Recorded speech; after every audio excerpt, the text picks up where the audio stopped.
Hi, everyone. I am Cameron Woodward. I'm one of the co-founders here at Wrapbook. We are really, really excited to be kicking off this event today. The reason why we're all here is Wrapbook just released a mobile app, which is now available in the App Store. And one of the things I thought would be really incredible, in addition to demoing it, is chatting with production supervisor and producer Peter Bunstein, who we have here with us today.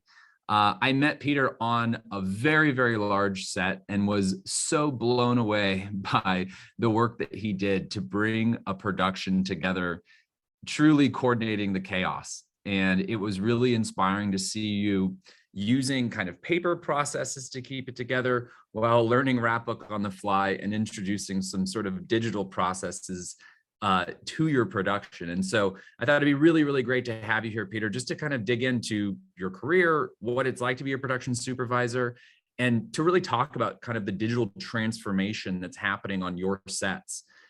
So with that, actually, before we get to you, I want to let you know, we are able to answer questions. So if you submit questions throughout our conversation, please do, and then we'll get to them towards the end of the interview. And then I will also jump into actually giving you a live demo of the mobile app itself. I've got my phone here, it's plugged in, I can bring it up on the desktop, it's gonna be great. But with that, Peter, tell me about your background in production. How in the heck did you get into this line of work? Cameron, hello. Thank you for having me. It's funny the intro that you used because you used the word chaos, and I feel like every production that we're on, no matter how streamlined we try to figure it out, it always ends up as like a circus. It's always chaos. We figure it out for the most part, but there's always those wrenches that come out of nowhere. But to tell you about myself, I'd say about 10 years ago, like some people, a lot of people have the film industry on their mind and it's what they want to do their entire lives and they go to school for it. I was not one of those individuals. I had a career in events and meeting management, and it was quite similar, but I had decided to leave the job. And it was the same concept where you're prepping this project that happens over a course of 3-5 days, something like that, where you're bringing together, 50, 100, 500 people all to one day, a few days, and you execute this event, and then you send everybody home, and then you wrap the project back up. So after I left that job, I actually had a friend, and I was looking for work, and she said, "Hey, why don't you come to be a PA on set?" And a lot of people end up in this way where they're like looking for work, and then they PA, and then all of a sudden you're in it. And I was working for a production manager at the time who, my first job was doing some green room sets. So I just had a big rider that I was helping put together, make pretty for a big celeb. And we, that was it. It was very basic, but she said, "Well, you seem to be pretty good at this." And she recognized that I had some knowledge in other parts. So I just started coordinating for her almost immediately. And then from there, I just kind of worked my way up the ladder. And, just because it was an easy transition for me to go from event management to production management, because it's the same concept through and through. It's just you have to learn some new rules along the way and some new equipment. When you look, so how long have you been doing this now then, as like really being a producer and production supervisor? Producing and PMing, like I'd say 4 years, and growing through that, the 6 years before that. Yeah, I mean, you've had the opportunity to work on some like massive campaigns, huge projects with some really impressive companies. What companies have you worked for over those last couple of years? For production companies, a lot of big name companies, Smuggler, Some Such, Radical. Smaller companies, K Films, Rocket Film. I've done others, Anonymous, Park Pictures, Hungry Man, touch base with everybody in between. I like to, there are some people who consider themselves permalance, where they work specifically at one company regularly. And I do see the pros to that. But for me, I kind of, would always worry that maybe the work will run dry someday. And I'll have to, I just like to have my name around as many companies as possible. And just in case, and it's fun getting to work with different people and learn their styles. And you can always learn more from working with different companies, different directors, different producers, and it just makes you a better professional. I'd say, sorry, for myself, go Yeah. ahead. I was curious for you with the products that you've done. Have they all been commercials, or is it kind of across the gamut? You've done events, commercials, or are you also doing other types of stuff? I've done a couple of music videos. It's not my cup of tea at all. I like the short format. I'm not interested in working on films, although I love them. For me, it's that silver lining that if you get on one of these really tough jobs, or if you don't mesh with someone, it's actually quite beautiful to say, thanks, and I won't be working with you again. Keep that in the back of your mind. We didn't have the same working style, so it's really nice. I'm so far from being a staff person now, but picturing, if you start a new staff job and your superior is someone that you can't stand, and knowing that, you have to report to them every day seems so daunting to me. Hopefully you're not in any of that position, but, I do hear horror stories from friends that just can't stand their boss, and they'll work a job. And one of my good friends is like, oh, she has the ethics to stay with this company for a minimum of a year, but she wanted out the entire time because her boss was just so awful. And, I feel like I can do anything for 3 or 4 weeks, because then it's over. And jump around to all these interesting companies on all of these interesting kinds Yeah. of projects. Some of these projects and productions that you're really kind of running and pulling the levers on, like, what are the largest budgets you've been responsible for in getting work made? I don't know. Probably like $4.5–5 million over. I mean, it also depends. I mean, I've done shoots where it's like $3 million for 3 days. We've done $4.5–5 million for 8 days. It just kind of depends on what the creative is. It's a large budget, but there might be so many crew and so many unique instruments used on the job that it can really bring the price per day down also. Interesting. So, digging into this, so like oftentimes you're brought onto jobs as a production supervisor or Mhm. a producer. Like, what's the difference between those two things in terms of actually practically getting a commercial brought to life? I'll go back to a term I used earlier, circus. Hmm. For me, I had a friend say this to me once too. When you're a production supervisor, you are part of the circus. And I think when you're a producer, you have to watch some of the circus. A producer is really the person who is the liaison between the director, the ad agency, and or client, depending on if it's a direct job, and the production company. They're there to certify that everybody remains in a happy position and that the information flow continues down to a production supervisor, and that you can get repeat business. So keeping everybody content and everybody's wishes met. Whereas a production supervisor is really focused in on budget and hiring all the crew and pulling the cast, crew, and vendors together. Thank you. That's really helpful. I mean, it sounds like you're really like operating the production and the production supervisor role. For the purposes of this conversation, I'm really curious, like, on digging in on the consistent challenges you face in your role as it relates to kind of the digital solutions you use. But, before we kicked off this event and, we're doing a webinar, you mentioned something to me that it was really interesting, which is that, like, there are so many components of this job and there are so many responsibilities of the production supervisor.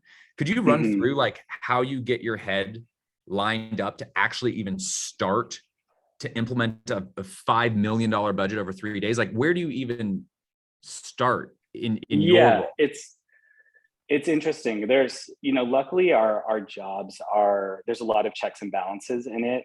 For me, I always you're awarded this budget, and that really is your biggest check and balance. It's, looking through it over and over and over and making sure that you started the conversation in each of the categories that need to be talked about.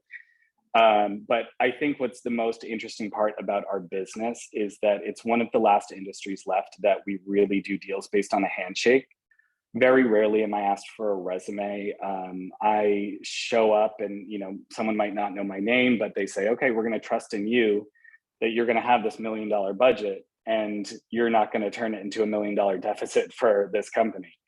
And we still are a business that runs with petty cash, and we hand out tens of thousands of dollars to people in cash that we're responsible for and accounting that.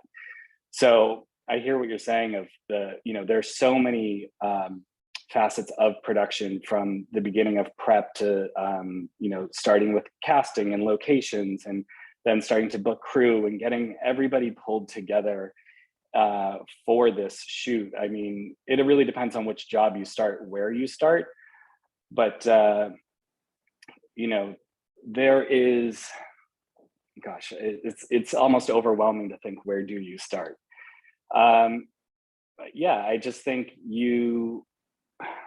I'm losing my train of thought because I'm thinking about all these different places you could go. But we are this entity of, we're responsible for everything. And not only do we have to book these crews and vendors and make sure that, the budget stays intact, but we also have this responsibility for health and safety for people on set. We also have, this kind of HR role to us. We're hired as freelancers, but we work for a company, and we have to make sure that, everybody is abiding by union guidelines, SAG guidelines, state guidelines for work hours and all this. So it's so overwhelming, the knowledge that we have to know in order to really produce a job correctly and safely. It's something we've been talking a lot about with people in the community, right? Like, there's all of these rules. There's different unions involved. There's different workers' personalities. There's different sort of things that are happening on a set. It seems like almost impossible to keep track of all of the rules. Like, as you've kind of built up your experience, like, what do you rely on to like make sure people are getting paid correctly? Like, how do you manage it? Here's an example where I do say thank goodness for the internet, because and our laptops. This is, most all of the contracts that you need are available online to view. So even today, I was just looking to a specification about SAG working overnight and figuring out what time. I knew they get an increase in payment. I just couldn't remember how much and what time it started. Does it start at midnight, 10 p.m.? It starts at 8 p.m. So it's really nice to be able to go online and find these massive, contracts that you can look through in, a minimum of 70 pages, and you can just Control F to try to find the rules that you're looking for, the keywords. But you have to read a lot of language to make sure that you're staying up to date on it, because these contracts change all the time. So there's a lot of information online that you can reference to make sure you're staying current and making sure you're getting, paid everybody correctly. But it does take, a little bit of responsibility on myself to make sure, like in COVID right now, COVID rules are always changing too. Luckily, we've dropped down to a percentage where transmission rate is low enough that we only need to test people once per job right now. And that could change at any moment, if infections spike. But it's, again, something that you need to do the research yourself and make sure, you're responsible for, because if you don't know that, it could be a projected cost of tens of thousands of dollars that would really affect your job. Right. And if this is a career based off of handshakes and trust, that seems pretty important that you nail it. Yes, it's one of those frustrating parts, because there are specified roles that people have their craft in, and if they don't know the background information of it, and perhaps if I know more than they do, it gets a little frustrating when you're hiring people and you're like, you need to be doing this research for yourself too, because I shouldn't know more about it if that is your understanding. If you're supposed to be there, maybe particularly to be a COVID safety person, you should know more about COVID than I should. I should know at least, so. This is another example of, like, you probably spend 5% of your mental energy thinking about COVID in relation to the rest of the production. And at the same time, you have to know it so deeply in order to kind of make sure that everything runs appropriately. So deeply. I mean, it's just another thing that was unfortunately thrown in production. And again, everybody's had to deal with it. But to know how much people get compensated to go get tested, it's just another layer of things. How often do people get tested? It was this whole big, really, department brought in that never existed prior to 2020. So it's a whole other thing that was thrown on us that we had to learn and abide by. And everybody kind of has to, but to be responsible for it, like I was saying, we only have to test people right now once on a short job. But if all of a sudden that changes, So it's like, the cost so goes now way you've up. got like COVID's on you as a production Mhm, supervisor. You've got time cards and like mhm, onboarding. That's like the payroll processes. You've got mhm, managing the budget. What about mhm. other areas like, or would you say are like the core pillars of the production supervisor? Like hopefully on like a large budget, you've got, sure, you've got location managers, but you're still somehow interfacing with them. Like what are your major kind of Yeah, I pillars of mean, responsibility?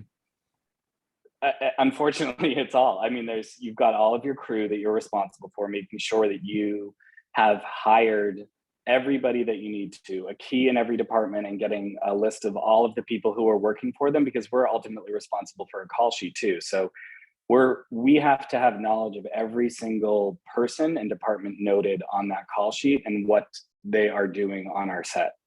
Wow. So to be someone who comes to work as, let's just say, a grip, they're there to do one job, and they have to know how to interact, of course, with other departments of, what art department would be responsible for, or how they work in tandem with the electric department.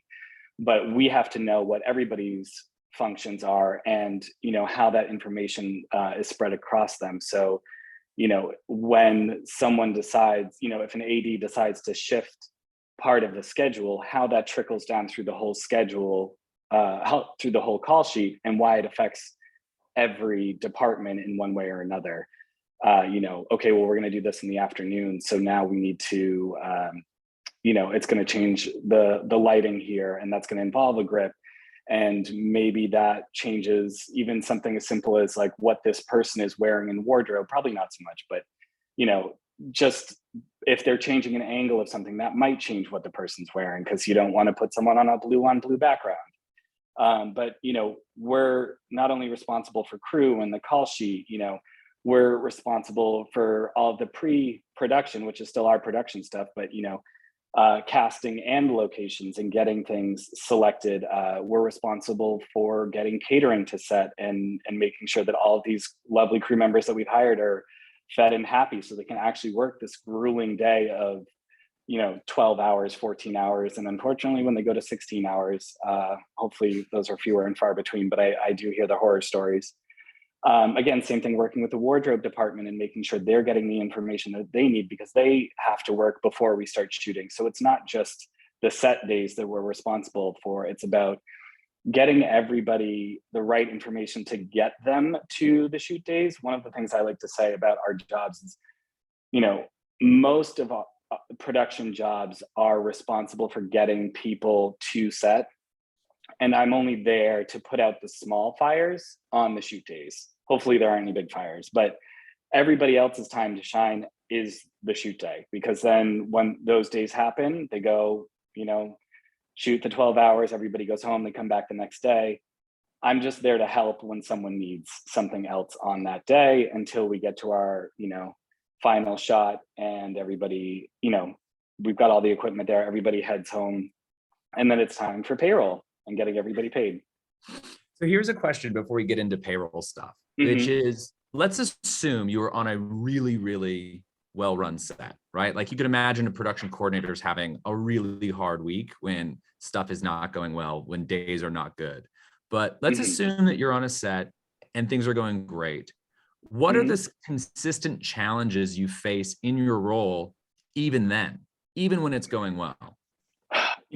Speaking for the industry, I think and everyone can attest to this, it's always facing smaller budgets, tighter schedules. I've worked for big box companies for years, where they do kind of a similar campaign every year, whether it's like, hey, we're gonna shoot for Father's Day. So they shoot that in early May, ready for June, and they've got, a plan of what they're gonna do. It's very frequent that this company comes back to you and say, well, last year we did it for this amount, so we're doing the same thing. And it's like, no two jobs are ever the exact same.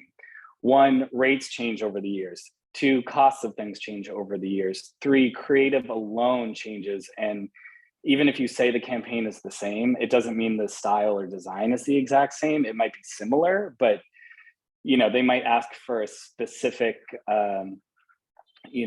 having like a specific art department element that costs $20,000. You can't just say it's the same, because it's not the same. And whenever they're talking about last year, it's just very frustrating to hear that because each job is very unique. I think on top of that, you hear a lot of just amongst the crew and people talking in the industry, you hear a big client name come in. And a lot of people want to, they're like, well, that's a huge name, whether it's pharma or this big store that everybody knows about. Well, they're doing really well, so they must have more money. And it ties our hands in production because, yes, they are a multi-million, billion-dollar company. But what it comes down to is they don't give us all of that money. They don't give us any of that money. They also have marketing budgets that they have allocated for each quarter, for each year, that they say, okay, well, we're going to do 3 projects in this quarter through this ad agency, and we're going to give them each $1 million a job. You know, we're only given so much money, and there's not, we can ask for more money when it changes, but there's not much else we can do about that, no matter how large the company is. And at the end of the day, I have no control over that. I can't say, yes, Target, give me $50,000 more, because they might not have the money in that allocated funds. So, I mean, those are 2 things. And it's really hard to reason with someone who says like, well, why don't you want to pay for it? Well, I do want to pay for it. I think everybody should get more money, but it's really hard to, have that argument with when you have multi-million-dollar companies behind you, but ultimately it's not my choice. So to restate this, so it's like you are given some extremely ambitious piece of creative, and you have a limited amount of budget to do it. And there's constant changes on the creative, and you then need to somehow figure out how to serve the client while also balancing against existing resources. The term I hear quite frequently is rob Peter to pay Paul, and I identify very clearly with that, as I feel I am Peter. So it's we're always trying to move money around and find things, and it's really not that it's not there. It's just not, and you only get so much per company, and so many people, so many companies agree to do jobs for less and less because they're still making some money on it. But it just shows that we can do it. It's not necessarily that we did it the appropriate way for paying people. Lots of times we do get away with these nice big budgets and everybody gets fully taken care of, and that's lovely, but it's not all the time like that. So that is certainly a challenge. Thanks so much. It's so interesting. It's almost every bit and piece of production. If we explored it together, you have an interesting opinion on it. When it comes to Wrapbook, and when it comes to kind of our relationship with each other and how we met in kind of using technology to digitally transform some of these processes that you are kind of intimately engaging with. Can we just really, before we kind of get into what we're doing at Wrapbook and how that's working with your systems, like, can you help us understand how paper and manual processes factor into your workflows today, like just in the job itself? Oh, again, something that's changed quite drastically over the past couple of years. I was thinking, well, now that you even say this, trying to think back to a time where I even personally did a paper time card of any sort before working in production. It's been years, but I think let's speak to the overall process. I mean, COVID struck, there was a big change in using paper on set in general. I can tell you, my first job back after COVID in doing paper time cards, I remember sitting at home in a mask with gloves on, doing paper time cards, because we still didn't know any, real transmission of COVID. There was nothing defined, but I was sitting there with, 150 time cards that 150 people had potentially touched. They could, bringing it into my home, and, how do you go through this paperwork and stay safe? So it was really interesting to see, like, I still had to do paper time cards, but even we were cutting down paper left and right. We used to hand out pre-pro books to all client and agency to follow along the full process of set and everything that they were going to use. We used to hand out schedules of the day. We used to hand out call sheets of the day. Now all of that stuff has been digitized in the sense that we email it to everybody so they can reference it on their phones, because I'd say 99% of people on set can do so. But there was so much paper in production before. I mean, constantly reprinting schedules. We do a lot of prep in paper. We have purchase orders to keep track of all of our vendors, which used to be very carbon copy, because we'd have an original for a vendor, a copy for our wrap, and a third or fourth copy for accounting. So, there was originals for all of that had to be kept. We had wrap books, physical wrap books, not just your program wrap book, but that summarized the entire job, because as freelancers, when we were done with a job, we would put all the information we had into somewhere between 1 and 10 binders, depending on how big your job was. I mean, I had a stack of binders that was taller than me once, but these thick 3-inch binders with all of this paper that, if your job needed an accounting reference or an IRS audit or an industry audit, they could go back and track all of this stuff to show, how your expenses actually were paid out on the job. But thankfully, some of our stuff has certainly become digitized with a lot of POs and handing out fewer schedules on set and fewer call sheets. People don't really need, they're finally realizing they don't need that stuff. It's helpful to have a schedule, but it's just as accessible on your phone. What was one? We always had schedules or scripts. Scripts was one on set that would always change too. And they'd want new scripts printed to be up with the director. And it was always on the fly, and you'd just be printing script after script after script, because they'd change a word or a phrase slightly, and you'd need a new script. So all of that stuff has really been reduced thanks to COVID, I think. But it's definitely, that's all been a slow process. I mean, the anxiety that caused when you could hear an AD on set say, where are the new scripts? We need the latest scripts. And we would have a printer malfunction, or the Wi-Fi wasn't working fast enough, and you're getting it and you're downloading it. You are doing everything you can to get it as fast as possible, but I can't physically print myself. So when that thing doesn't work, that paper process is slow and stressful, because these minutes add up on set, because you want to get as much time in as you can so you're not going into overtime. So when you hear someone saying, like, we need this fast, it causes anxiety in a production supervisor and producer, because they know that the minutes count when they go into overtime, and that money adds up quickly. Yeah, absolutely. Something I'm curious about, Peter, actually, as you're speaking to this, is like, you work, it's so interesting. The production supervisor is so interesting. You are this deeply important representative for the production company, but you don't work at the production company full time. You work for lots of different production companies, but you are like the drumbeat of the production, and all production supervisors are, which to me makes me imagine, one, you're not cheap, and two, you have to kind of stick with these projects to get them fully wrapped. How long are you on a project after, like, Martini shot is done? Like, you have these you've got time cards, you've got all this stuff. Like, when are you done with the job?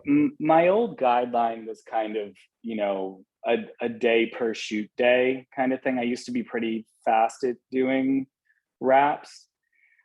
COVID and all of this cost plus material that has been introduced has taken a lot longer. I mean, it has really slowed businesses down, even from getting something like wardrobe costs, like final cost actually getting back to production is slower than ever. Specifically, like I brought up wardrobe, when that started at, let's say, Warner Brothers, they went down, they had fewer people checking clothes back in that were out for rentals. They never really increased the number of people once, COVID kind of cleared up some. So the process is still very slow. You're not getting the same bills, so you're putting in estimates. So, depending on the job, but, like if it's an 8-day shoot, probably 8 days, 8 to 10 days. If it's a 5-day shoot, 5 to 7. It just really depends on how quickly, people can get the information back to you. And I try to take like a day or two down so that I'm not wasting my time, and I let that information trickle in on its own so my days are more efficient. Yep. But in the reality of it is that's what you get paid for. Uh, I'm a contact for you get emails from everyone for months after, This is my um, point, right? Like you're getting yeah. emails for months after a job that you're no Mhm. longer, you're done, right? No, I'm getting, just yesterday I got an email. So in production, we get all of the talent contracts emailed to us that an ad agency might be paying directly. They're using a third party payroll company, but all of the talent agents and talent have my contact information. Right. So they want to find out they got paid their session fee, but they want to get paid their buyout fee because it has, the spot started airing. And then I have to, figure out what job they were on. I'm like, oh yeah, this person, this, and I have to remember who the business affairs person was on that from that ad agency and put them back in touch with that person, which is very frustrating because a good talent agent would recognize that they have a copy of the contract and that information is in front of them. But it's about putting, getting those people paid. But that was a job from December. Someone emailed me yesterday, and again, it all depends when these things start airing. It goes on for But months. your day rate is done. You're not on that Yeah. project anymore, and somehow you're still getting involved with this. Now, let me ask you a question. For you as a production supervisor, are you philosophically aligned and supportive of getting your wrap days done faster? Of course, I Of thrive course. on efficiency. So That's you the were most kind of, exciting part. I Yeah. can see you, I can see a vision of you with gloves on, a mask and goggles going through time cards. Can you describe kind of the paper-based time card process or the process of time cards for you historically? It's interesting that these projects, they linger on for you months after you're done with it. So it sounds like, you do a 3-day shoot, you try to book 3 days in addition to kind of get the books wrapped, project done. I'm really curious just kind of how the paper time card and cost tracking has really kind of affected you. I mean, something you told me an interesting story about, being able to walk home without a backpack full of time cards. I'm curious to kind of like dig into this a little bit because it does start to kind of relate to why we're here, which is to talk about the mobile app for crew and just So obliterating some of these paper-based processes. I guess I can tell you the lifetime of a time card. Now, yes, walking home or having not to bring home time cards is helpful, but where it really starts is printing time cards or having carbon copies of time cards. We have to, we prep these time cards that are generic for the job. So you put in, I have to pay someone to sit there and fill in all the job information, the company and job information, and then go through, and this isn't necessary, but it is completely a requirement. They highlight this entire packet of stuff that needs to be completed. If I do not pay someone to highlight every single thing that needs to be signed or completed in this packet of stuff, whether it's an NDA, whether it's a wage theft form, whether it's just simply their hours or every single place they need to sign along the way, or an I-9, if it is not highlighted, no matter how many times a crew member has done this paperwork, they will miss something. They will not do it. They will forget it. They'll be talking to someone. So first, these things get printed and signed. And what's difficult about this is there's one company that does a carbon copy that you have to write on the back of also. So if we don't draw a little arrow on that time card to show the person to look on the back side, they won't look on the back side. And then I have to fill that out later or call them or get in touch with them. And so, all right, let's say the time card gets ready, prepped, good to go. They get distributed amongst set. Then we collect them at the end of the job.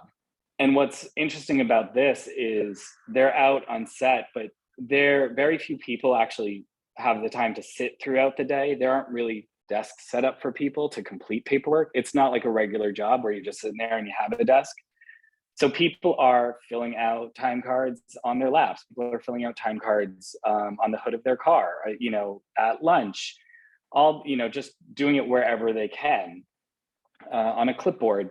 And Hmm. so it's not even, and it's always on set and kind of whenever they can get to it. And which is also frustrating because when people wait till the last minute of the last day, like, oh, I just want to go home. So then it's keeping my day there longer.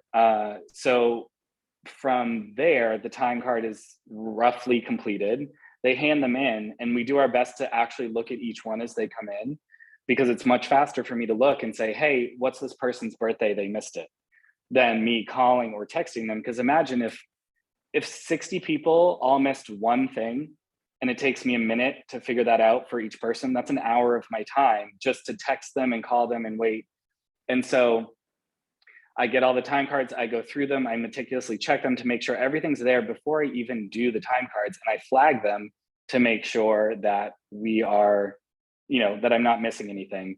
Because if you start to work on a batch that's submitted and something is missing, it will hold up that payroll until you have all the information. So I try to separate them. And again, I haven't even really started the time cards yet. So it's been this life of a time card that has so much responsibility that I do is a little bit of extra steps, but to try to be more efficient to save time when I'm actually processing them. So then from there, I tend to organize them into the order of the call sheet so I can think about the departments and go through and just, make sure everybody's actually filled out everything that's on there. Did they miss their lunchtime? Did they miss an out time? Did they miss a meal penalty? We don't even have people fill out their zip code of where they worked because, they just don't have unnecessarily on travel jobs. It can be a little trickier, but it's simply supposed to be where you start your day, but it doesn't always get filled out on that, and you want it to match. So there's extra information that we have to fill in. And then you also have to go through and check that everybody put their correct title. There's Mm. all of this stuff, because simply like a PA who's a truck driver might put truck PA. That's not an actual title that you can pay. The only thing you can pay is production assistant. So you got to white it out and change it. And those are just some examples of what you have to do to even just start the time card. Then you go through, check all the paperwork, get everything in. Finally, you've got like a complete set of information that can be entered into an online portal. Generally, some companies don't even have online portals, and you still have to go through and enter everybody's social security number, which is really fun then because you realize that someone's put their phone number instead of their social. And you either have to think, oh, I can go look up their social from another job, or I have to text them again. So it's Wait, another hold on, setback. stop. You can look up somebody else's social security number? If I've had them on another project, I could log into another job that I've had and go and find their social. Or because I scan all of this stuff for wraps for a job, I have records of it too. So if I knew them, it's not public, no one can get to it, it's Sure. mine. But if I know the person, I know, hey, I know I have a record of this somewhere, I can go find it. But yes, I do have access to everybody's home address, social security number, and I could probably open a credit card if I needed to. And it's mostly done on paper, and it's getting emailed around, and it's getting double, triple, quadruple entered into different systems. So, and here's another fun part. A lot of people understand that, and most people write on file, or they'll put the last four of their social security number in. That's not helpful to me. I need the full social, because if I'm going to enter it into an online portal, I need every number. So either I have to see if they put it on another page, which they didn't. So then I have to text them again. And it, again, takes time to do all of this. So it sounds like you're an advocate for a digital transformation of this process. For sure, especially because, again, past COVID, we still have a lot of digital paper time cards, and the production companies don't want them anymore. And we haven't been going to offices that often. So they just simply say, do what you want with them. So I have about 4 bankers boxes at home that have all of these time cards, all these job materials in it. And I wait, every few months, I bring it down to one of my favorite places in Los Angeles. It's by LAX called Shred Time.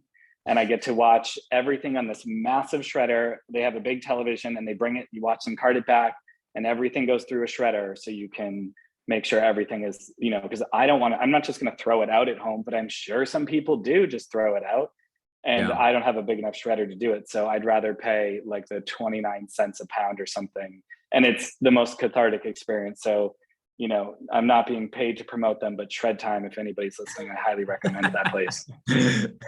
You really did a great job describing like all of the work that goes into just getting prepped. So all of this, we call this like start work, all of the start work to even get going. I mean, that's not even, you're talking about like even another element of start work, which is like just to get the time card ready to get going with time cards and then calculating the time cards. Can you describe what you imagine cast and crew members feel about dealing with time cards and paper time cards? Well, there's two sides of it. One is that people like what they know. It's been done for years. And so I guess let me ask you a question. When was the last time you were ever completed a time card to get yourself paid? A physical time card? Years ago, years and like, or Right. never even like clock in, Right. clock out. I mean, clock in, Yes. clock out, like, For people who clock in and clock out, but I mean, when I was in college, it was even digitized there. It was you type into the same thing you put orders in, and you just type some numbers in and you clock in and clock out. Like a paper time card? No, never. No, Only like in this a business. paper, Only in production. You think back to like, union jobs where you pull up with your time card and you actually punch into the machine to show the time. I mean, it really does feel archaic, but the crew can feel two different ways on this. Like I said, they know how to do it, so they like it, and it's easier because then they just can process the information faster. But like I said, it's not like we have desks everywhere on set for people to complete this. So I can't imagine that it is fun for people to sit there and try to find a space to write on.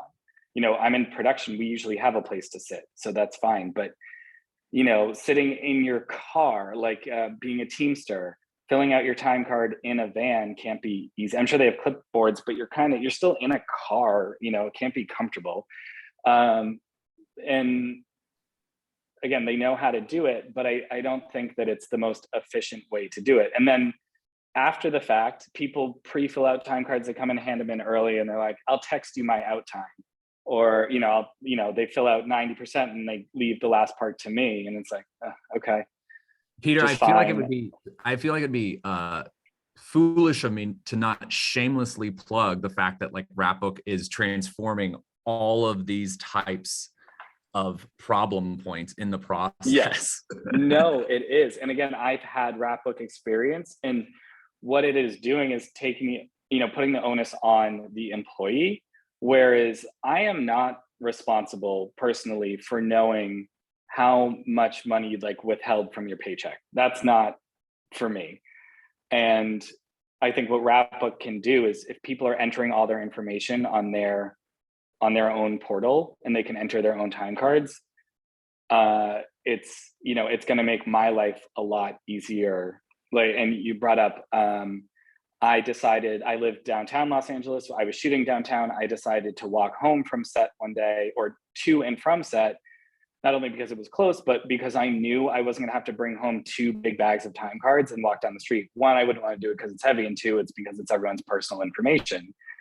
So heaven forbid something happen, and then that is something I can't even imagine what would happen. I left time cards behind on a job just once.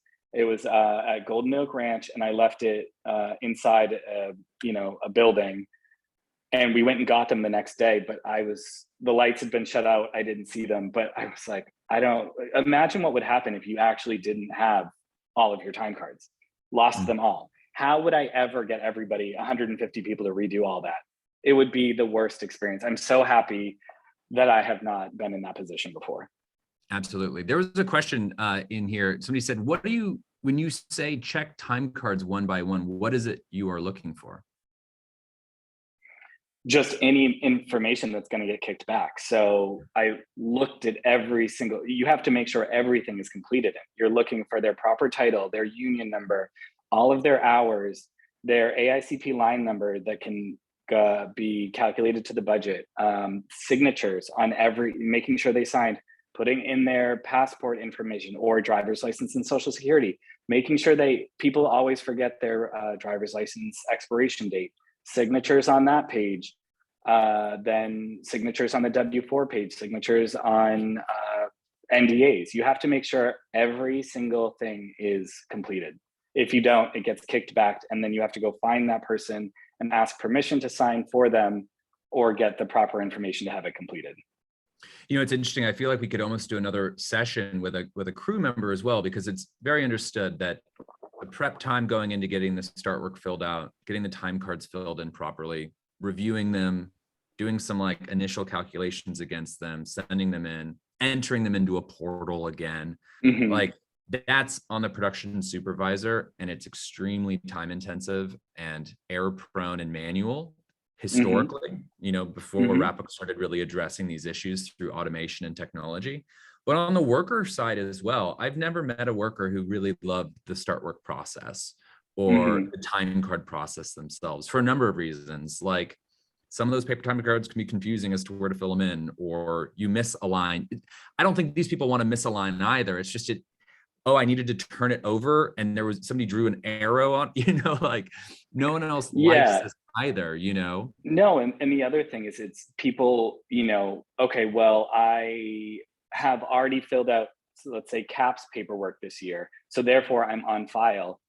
That doesn't, it depends on if you're working for the same company again. And what you have to realize is that every person who is hired as a freelancer is hired just as that. You are hired even for a day, you are hired for one day and basically fired or terminated the next day. Therefore, you are not a responsibility of this production company anymore.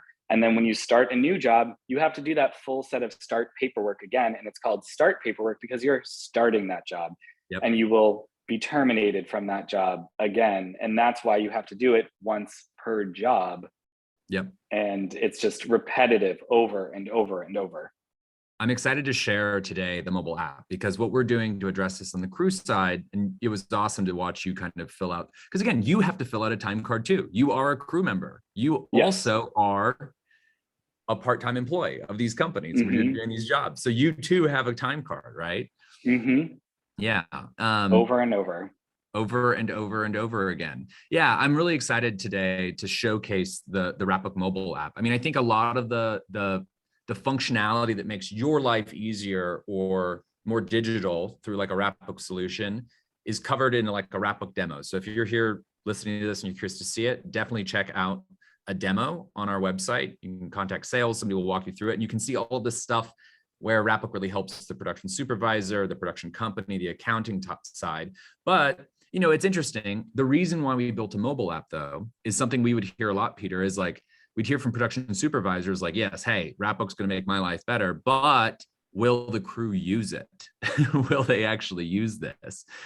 Because it's to the same point. I said, we stopped handing out as many call sheets and shoot schedules because people could access them on their phones. And this is the same point. If you can access simple start paperwork on your phone and that's intuitive, then people are going to take advantage of it. Absolutely. Absolutely.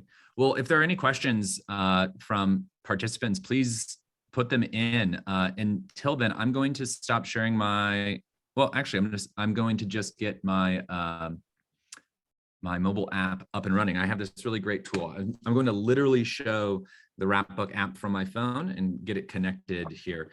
Peter, any other thoughts? Just, you know, you have this opportunity right now here to be the advocate for the production supervisor. What do we need to know? What can we do to make your life better and easier here at Wrapbook?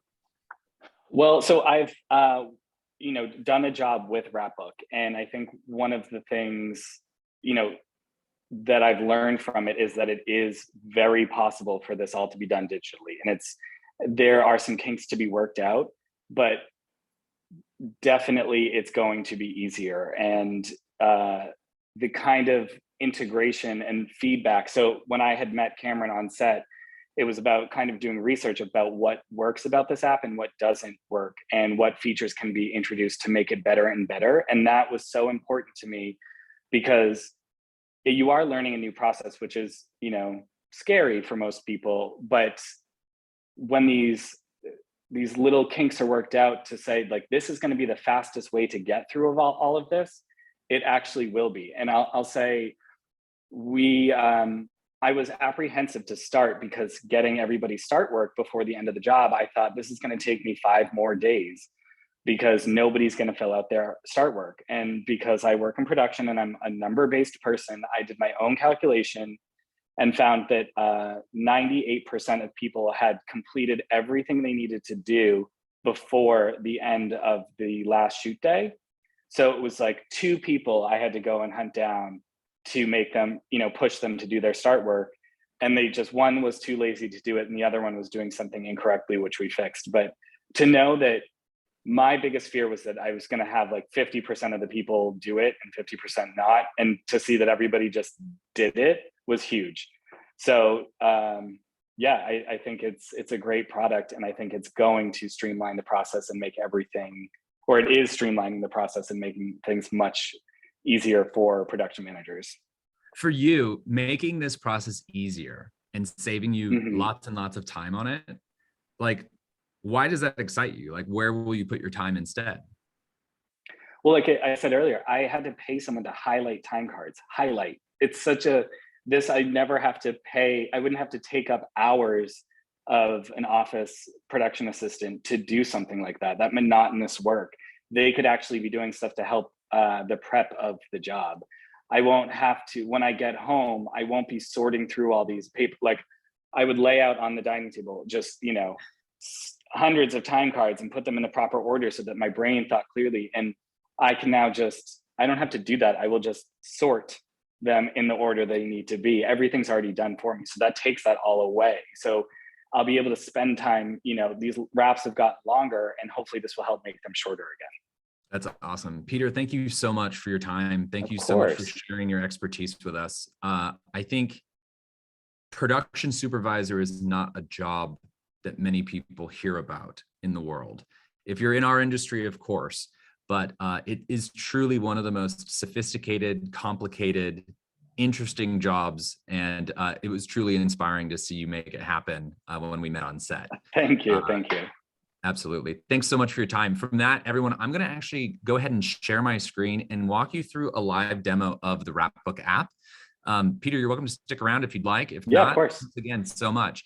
I'm going to share my desktop here, and here we go. So this right here is truly my phone and my little chimpanzee background. Here we go. So I'm going to press the Wrapbook app, and I'm not going to show my face to it because I wanted you to see that there's actually biometric authentication. This is a big deal on set, right? Historically, you've got to like log into a digital portal. Not anymore. So try Face ID again, and then bam, I'm into the Wrapbook profile. I'm going to go through the settings. So when you get invited to Wrapbook for the very first time as a crew member, we're going to collect all of that information so that Peter doesn't have to do it. We're going to get the tax information, the tax withholding information, the W-9s, the W-4s. Is the company or the worker in a loan out? Have them add their loan out information. And something else that's really neat. So many of the projects that we're running at Wrapbook are for commercial production. Now we offer payroll services for everything from events, short films, whatever you want. But we worked with this amazing organization, the AICP, and we built out a demographic survey at Wrapbook along with the other payroll companies. But something that we've done differently is that we offer it totally digitally on the mobile phone. But as a worker gets onboarded to Wrapbook to a project, all of their settings, all of their identity is in this, so that when they themselves need to fill out that start work, it's as simple as clicking a button. And when they do that, I'm going to click the home button here. It brings them to their dashboard. And what's really cool about this is that it can show the worker, the crew member, all of the projects that they've had in the past, coming up in the future, or in this case, the sample project that we have here is Wrapbook History. I'm the director, hello, very fancy, at a little over $1,500 a day. What's cool though is that this will round up all of the productions you've worked on. So I can actually see now, Peter, you mentioned this, like you will wrap a job and then for months, you'll have people reaching out to you going like, hey, did I get paid? Or like, what's going on? This happens a lot. Like casting crew members, historically, they fill in their paperwork, they send it off, and then they don't know exactly like, hey, was my time card approved? Is it pending? Is it processing? And then they go bother Peter or somebody else. Or, hey, I haven't received my paycheck yet from that job 6 weeks ago. And then I go and I have to look it and find it and say, oh, I emailed the payroll company and it says, yes, it was direct deposited on this day. And they go, oh yeah, you're right. It was there. You're I right. didn't get a check, so it's, oh, great. Okay. Thanks. I just enjoyed 20 minutes of this, 30 minutes this time. Yeah, exactly. And so like the thing is like crew members aren't trying to harass you and you're not trying to harass them. People just don't know this information. What's so cool about this is you can see your projects today as a crew member, your upcoming projects. And again, it's all authenticated on this app. So like you can join a project super quickly. Your information's already there. There's no more highlighting start work or putting arrows places. And then once a job's wrapped, you can actually see like, hey, I have some time cards in draft. I have a couple of time cards that have not been approved yet. They're still being reviewed. And then I can actually see like I have in this demo instance, a time card in review. I have one that was declined. So, okay, whoa, I better go talk to Peter now, figure out day of like, why did this get declined? And we can have a conversation as adults as to when I did not drive my truck back or whatever it is. And then as well, I can see like invoices or time cards paid out. As well, what's really neat, the worker experience on the mobile app enables the crew member to see how much they've been paid this month across all projects against all companies, their year to date, and then any sort of pending or unpaid payments, like we were just mentioning, like maybe it's still in process, maybe it's, it's still being, the production company has not yet put it through in a batch, which then gives the crew member an opportunity to reach out. Cameron, let me add in here. I don't think and correct me if I'm wrong, but you only have to add your employee information one time. That's correct. I'm a new employee. I fill out all my information in Wrapbook. I do one job, then I go to a different company. They start you up and agree to how much you get paid, but your start work, your W-4, your I-9, that's all already saved in Wrapbook, so they don't have to fill it out again. Absolutely. That's exactly right. And again, like you were mentioning, we know on set, you're running around, right? You were mentioning this, Peter, unprompted, like trying to fill out your time card. There's not a table everywhere. I know that sounds ridiculous, but if you're out at the beach shooting a thing, like, where are you doing this? Like you can pop it out of your pocket, take notes, right, put your time in, and then you're ready. Do you know how often I can't figure out if it's a 4 or a 9 for people? What number is that? Absolutely. That's well said, right? Like chicken scratch people, like, is it a 6? Is it a 9? Is it a 2? What is it? And then you miscalculate a time card. This just makes it easier on everyone. So I'm going to show you like something pretty neat too. So this is our test project. So the Wrapbook history is the name of the project. And I'm going to add time. Okay. So it's showing me when this production's going on. And I'm going to add some time in for this day. I'm going to put in my call time, 7 a.m. and my wrap time, let's do 8 p.m. And this is a really cool feature I'm about to press. I'm about to press copy day. So a lot of times, like you are working, now sometimes you truly do have different times during the day, that's fine. But sometimes you don't. It's the same time every week. So you can literally copy the time that you entered in, apply it to the other days that your job is occurring, and bada boom, it's been applied. You can submit your time, you can get a review of the week of the times that you've submitted, and then you can update the time card. And then this then gets sent to the production team to review, and it's been entered that simply. It's extremely useful. As well, there's expenses. You can then submit your expenses to a particular project, things like kit rentals, mileage, other expenses, all from the app, making this just so incredibly simple. And you absolutely nailed it, Peter, which is that once you have this app, it has your information. So it makes your onboarding as a crew member just significantly easier. We are so excited about releasing this app. We are constantly looking for feedback. And we've done this app to really give back to the cast and crew, to give them the excellent tools that, production coordinators, we also feel that they deserve. And, one of the big questions that people have when they get a demo of Wrapbook on the production side is, yes, but will my crew use it? This is interesting. I showed this app yesterday to 2 guys in IATSE. I'm at NAB, I'm in Vegas, hence the hotel room. I showed this app to 2 IATSE gentlemen who were working the booth, and they were like, we want to use this. They're like, this looks significantly better than what they're dealing with now, which is, again, paper time cards and not knowing what their payments are. So with that, Peter, thank you so much for helping us launch this app and providing. Yeah, of course. And I just want to say as well, so the app keeps all the information. And to reiterate, I'm now then not bringing home information that I have to shred later. I don't have any of your information and I can't access it. I can see the last 4 of your social on my side, but that's not my business and it shouldn't be. And I really have to say, it's been wonderful working with Wrapbook as well. And just for clarification, you guys aren't paying me to talk about this. I believe in this product and I, did this out of my own time because I think it's going to really be a game changer for a lot of us and be super efficient. And I know that even I think like one of my favorite parts about working with Wrapbook was that they listen to all the feedback I have. It's not a perfect app yet, but their goal is to make it continuously updated to be as perfect and easy for us as possible. We're on a quest to become more perfect. Absolutely. Peter, thanks. Thank you so much. It's of course. Thank you. Great hanging out. Thanks, everyone. Great.